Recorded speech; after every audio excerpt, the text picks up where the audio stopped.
গণঅভ্যুত্থানে চট্টগ্রামে ছাত্রদল নেতা ওয়াসিম হত্যা মামলায় ট্রাইব্যুনালে হাজির করা হয়েছে সিএমপির সাবেক কমিশনার সাইফুল ইসলামকে। একই সঙ্গে আশুলিয়ায় ৬ জনকে মরদেহ পুড়িয়ে হত্যা মামলায় ট্রাইব্যুনালে ১৬তম দিনের সাক্ষ্য গ্রহণ আছে। এ বিষয়ে বিস্তারিত জানাতে সেখান থেকে যুক্ত হচ্ছেন সহকর্মী জাহিদ হাসান। জাহিদ, ট্রাইব্যুনালের আজকের কার্যক্রম সম্পর্কে বিস্তারিত জানাবেন আমাদের। আন্তর্জাতিক অপরাধ ট্রাইব্যুনাল ২ যেটি গঠিত হয়েছে বিচারপতি নজরুল ইসলাম চৌধুরীর নেতৃত্বে, সেখানে আশুলিয়ায় যে ৬ জনকে গুলি করে হত্যা করার পরে তাদের লাশ পুড়িয়ে দেওয়া হয়েছে সেই মামলায় ১৬ জন আসামি রয়েছে।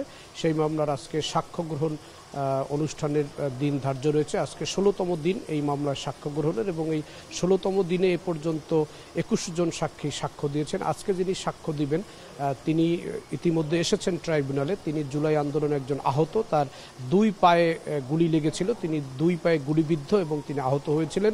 তিনি আশুলিয়ার মামলায় সাক্ষী দিবেন। এই মামলায় ১৬ জন আসামির মধ্যে ঢাকা জেলার অতিরিক্ত পুলিশ সুপার আবদুল্লাহিল কাফি এবং শাহিদুল ইসলাম অতিরিক্ত পুলিশ সুপার সহ পুলিশের পরিদর্শক এসআই সহ ৮ জন পুলিশ কর্মকর্তা এই মামলায় গ্রেপ্তার রয়েছেন।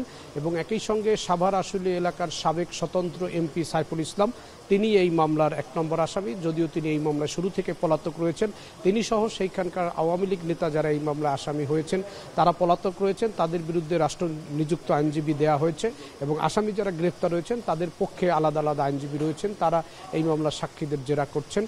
একই সঙ্গে চট্টগ্রামে যে ছাত্রদল নেতা ওয়াসিম মারা গিয়েছিলেন জুলাই গণঅভ্যুত্থানের যে ১৬ জুলাই, সেই আন্দোলনের যে ছাত্রদল নেতা ওয়াসিম, সেই মামলায় চট্টগ্রাম মেট্রোপলিটন পুলিশ কমিশনার যিনি ছিলেন তৎকালীন সাইফুল ইসলাম, তাকে এই মামলায় আসামি করা হয়েছিল এবং তিনি কিছুদিন আগে গ্রেপ্তার হয়েছেন অন্য একটি মামলায়। তাকে আজকে ট্রাইব্যুনালে হাজির করা হয়েছে এবং এই ছাত্রনেতা অসীম হত্যা মামলায় তাকে গ্রেফতার দেখানো হবে এবং তাকে গ্রেফতার দেখিয়ে হয়তো কারাগারে পাঠানো হবে। এবং এই দুটি মামলাই আজকে মূলত ট্রাইব্যুনালে রয়েছে এবং ট্রাইব্যুনাল ১ এবং ট্রাইব্যুনাল ২, এই ২ আদালতে ২টি হত্যা মামলা চলছে। একটি সাক্ষ্য গ্রহণ এবং আরেকটি মামলায় চট্টগ্রাম মেট্রোপলিটনের সাবেক পুলিশ কমিশনার সাইফুল ইসলাম হাজির হয়েছেন। এই হচ্ছে ট্রাইব্যুনালে আজকের কার্যক্রম। অ্যানি।